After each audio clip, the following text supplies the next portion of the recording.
मध्य प्रदेश में मतदान के बाद उमाशंकर गुप्ता का बड़ा बयान सामने आया है। उमाशंकर गुप्ता के मुताबिक आरएसएस ने ज्यादा से ज्यादा वोटिंग का प्रचार किया था, जिसके चलते इस बार बम्पर वोटिंग हुई।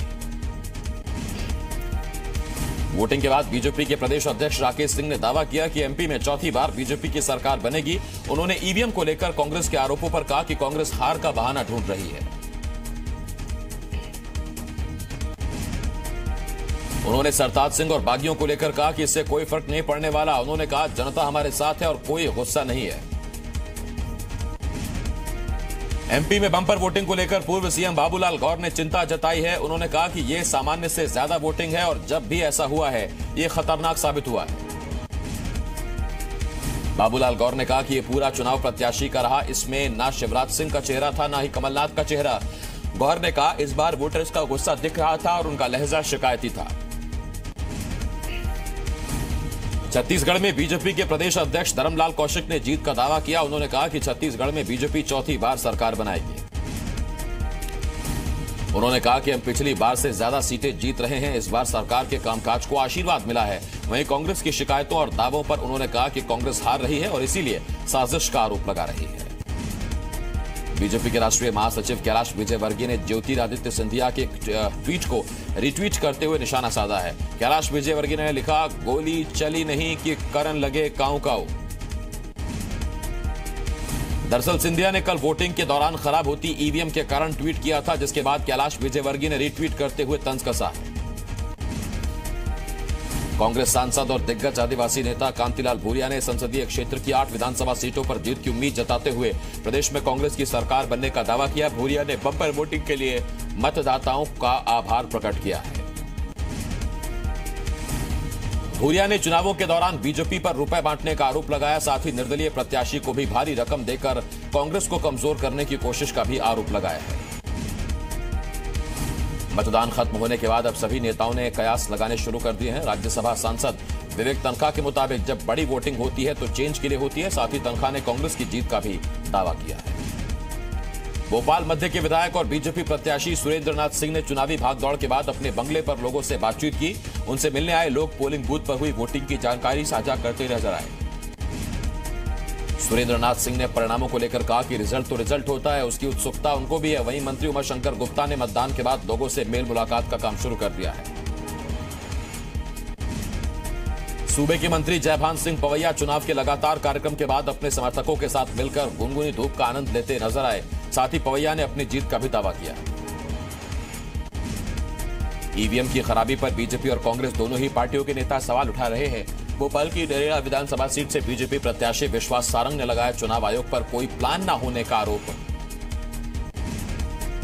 विश्वास सारंग के मुताबिक चुनाव आयोग का कोई प्लान होता तो इतनी ईवीएम मशीन खराब नहीं होती। सारंग ने कहा कि विधानसभा क्षेत्र नरेला में 40 स्थानों पर ईवीएम मशीन खराब हुई, जिसके चलते बहुत सारे लोग बिना वोट डाले ही लौट गए। उधर गोविंदपुरा से बीजेपी प्रत्याशी कृष्णा गौर ने भी ईवीएम पर सवाल उठाए हैं। इसके साथ ही भोपाल दक्षिण पश्चिम विधानसभा से कांग्रेस प्रत्याशी पीसी शर्मा ने भी ईवीएम बंद होने पर निर्वाचन आयोग को घेरा है। एमपी में वोटिंग के बाद अब ईवीएम का स्ट्रांग रूम पहुंचने का सिलसिला शुरू हो गया है। ईवीएम लेकर ट्रक स्ट्रांग रूम पहुंचे। अब इन ईवीएम को पुरानी जेल परिसर में रखा जाएगा। एमपी में मतदान के बाद अब सियासी दलों में चुप्पी है। बीजेपी और कांग्रेस दोनों ही अपनी अपनी जीत के दावे कर रहे हैं। वोटिंग के बाद अब भोपाल में प्रदेश कांग्रेस दफ्तर में सन्नाटा है। ना तो नेता नजर आ रहे हैं और ना ही कार्यकर्ता। एमपी में विधानसभा चुनाव में रिकॉर्ड तोड़ वोटिंग हुई। अब चुनाव के बाद भोपाल में बीजेपी दफ्तर में सन्नाटा है। दफ्तर में नेता और कार्यकर्ता दोनों ही नजर नहीं आ रहे। मंदसौर के 1140 मतदान केंद्रों पर कल शांतिपूर्वक मतदान संपन्न हुआ। जिले में कुल 81.27% मतदान हुआ। मंदसौर में 78.68, मल्हारगढ़ में 85.81%, सुवासरा में 81.93% और गरोठ में 78.82% मतदान हुआ। मतदान के बाद ईवीएम मशीनों को लेकर लौटी टीमों का अधिकारियों ने फूल माला पहनाकर स्वागत किया। ईवीएम मशीनों को जमा कराने का काम देर रात तक चलता रहा। ईवीएम की सुरक्षा के लिए पुख्ता इंतजाम किए गए। मतगणना स्थल के स्ट्रांग रूम परिसर में अनऑथोराइज्ड लोगों की एंट्री के मामले में धमतरी तहसीलदार राकेश ध्रुव को निलंबित कर दिया गया। मुख्य निर्वाचन पदाधिकारी के निर्देश पर यह कार्रवाई हुई है। निलंबन के दौरान राकेश ध्रुव कलेक्टर दफ्तर में रायपुर में रहेंगे। 27 नवंबर को लाइवलीहुड कॉलेज के स्ट्रांग रूम परिसर में अनऑथोराइज्ड लोगों ने एंट्री की थी, जिसकी शिकायत कांग्रेस नेताओं ने चुनाव आयोग से की थी। इसके बाद तहसीलदार के खिलाफ कार्रवाई की गई।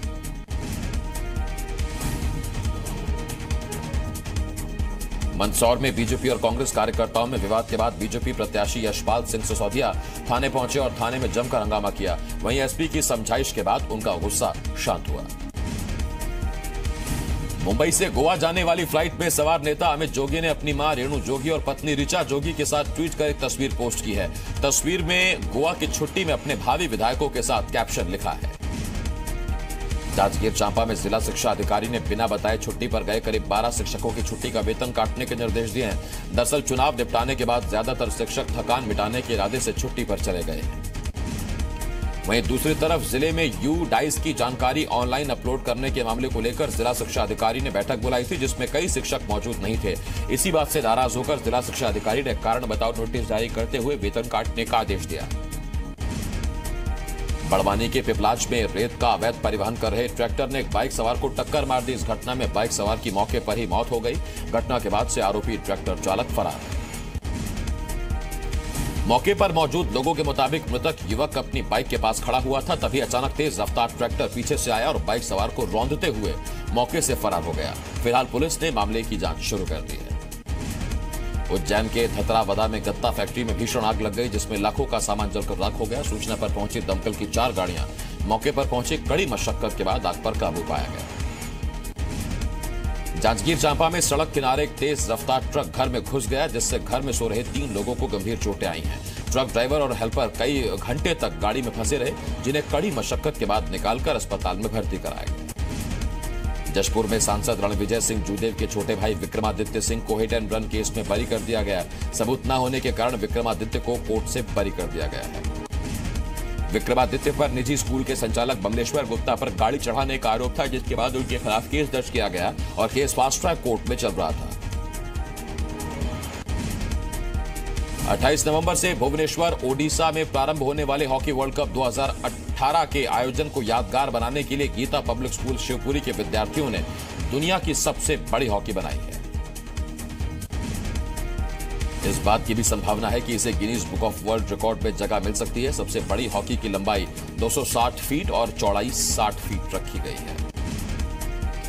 ग्वालियर में काल भैरव अष्टमी पर शहर के प्राचीन काल भैरव मंदिर सुबह से ही तैयारियों की जा रही है।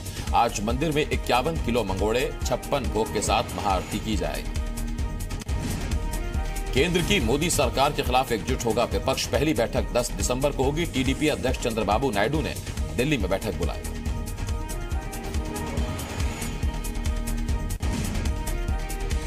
पहले 22 नवंबर को होनी थी बैठक। मीटिंग में Samajwadi party, Congress, TMC, RJD समेत कई विपक्षी दल शामिल हो सकते हैं। मराठाओं को 16% आरक्षण का रास्ता साफ। महाराष्ट्र विधानसभा में एक मत से पास हुआ आरक्षण बिल। आज ही फडणवीस सरकार ने पेश किया था बिल।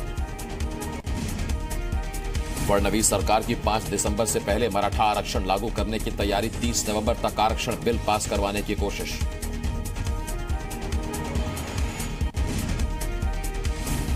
आर्थिक और शैक्षणिक रूप से पिछड़े वर्ग के कोटे के तहत मराठाओं को आरक्षण देने की तैयारी। राज्य में कुल आबादी का 31% है मराठा।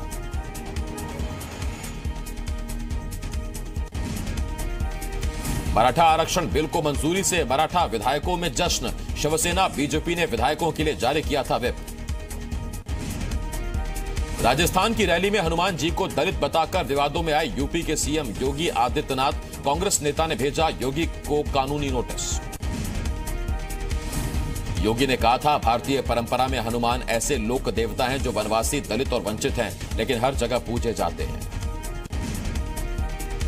राजस्थान के लिए कांग्रेस का घोषणा पत्र जारी। किसानों का कर्ज माफ होगा। महिलाओं पर आने वाला खर्च सरकार उठाएगी। राजस्थान में सभी का मुफ्त इलाज कराने का वादा। राजस्थान में सरकार बनने पर कांग्रेस राइट टू हेल्थ प्रस्ताव लाएगी। राजस्थान कांग्रेस ने अपने घोषणा पत्र को राहुल मॉडल पर होने का दावा किया। जनता के सुझाव के बाद घोषणा पत्र को तैयार किया गया। वसुंधरा सरकार ने जिन योजनाओं को बंद किया, सभी को फिर से चालू किया जाएगा। घोषणा पत्र में ऐलान।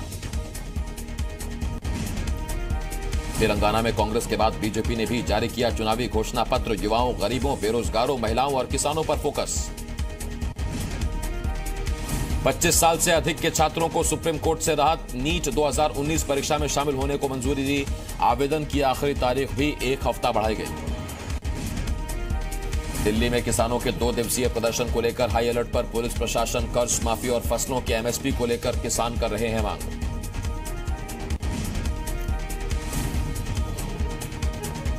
जंतर मंतर पर प्रदर्शन के लिए दिल्ली पुलिस ने जारी की गाइडलाइन। 1000 से ज्यादा हुई संख्या तो नहीं मिलेगी प्रदर्शन की इजाजत। गुजरात के मेहसाणा में जहरीली घास खाने से 35 गायों की मौत, 30 की हालत गंभीर। मामले की जांच में जुटे पशु अधिकारी। भारत ने ठुकराया पाकिस्तान में सार्क सम्मेलन का न्योता। विदेश मंत्री की 2 टूक आतंकी भेजना बंद करे पाकिस्तान, तभी बनेगी बात।